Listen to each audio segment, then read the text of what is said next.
ARM review. ARM అంటే అజైన్స్ random and motion అన్నమాట. So ఇది టొవినో థామస్ 50వ చిత్రం అని చెప్పుకోవచ్చు. టొవినో థామస్ ఎవరు కాదు, 2018 మూవీ అని తీశారు చెప్పవచ్చు అనమాట. అది బ్లాక్ బస్టర్. ఇది కూడా ఇంకో బ్లాక్ బస్టర్ అని చెప్పవచ్చు. మలయాళం నుంచి ఒక మంచి మూవీ వచ్చిందని చెప్పుకోవచ్చు అనమాట. దీంట్లో టొవినో థామస్ 3 కేటగిరీ చేశారని చెప్పుకోవచ్చు, 3 జనరేషన్ చేశారని చెప్పవచ్చు అనమాట. సో ఫస్ట్ జనరేషన్ సో ఒక వారియర్గా చేశారు, సెకండ్ జనరేషన్ ఒక థీఫ్గా చేశారని చెప్పొచ్చు, థర్డ్ జనరేషన్ ఒక ఎలక్ట్రీషియన్ చేశారని చెప్పవచ్చు అనమాట.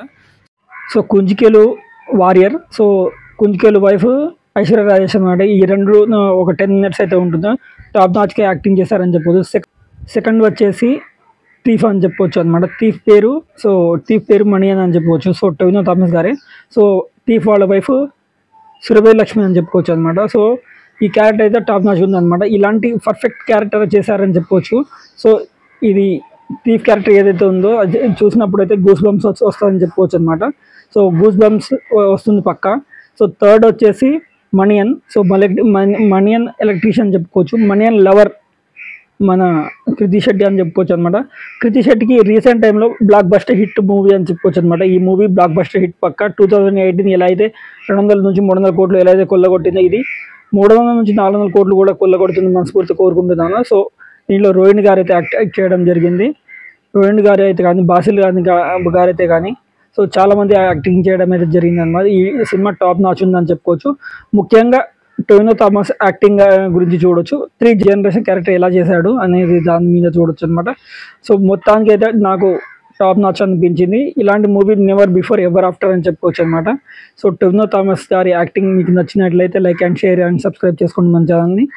సో ఈ మూవీ పక్కా హిట్, బ్లాక్ బస్టర్ అని ఏదైనా చెప్పుకోవచ్చు అనమాట. సో ఎన్ని ఉంటే అన్ని.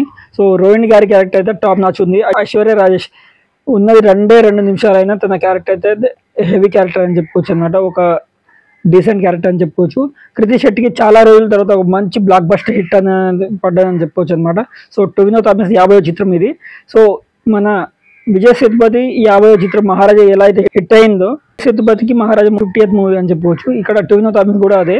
సో ఆ మూవీ కూడా ఒక మైల్ రాయి అని చెప్పుకోవచ్చు అనమాట. ఈ మూవీ కూడా టొవినో థామస్కి మైల్ రాయి అని చెప్పుకోవచ్చు అనమాట.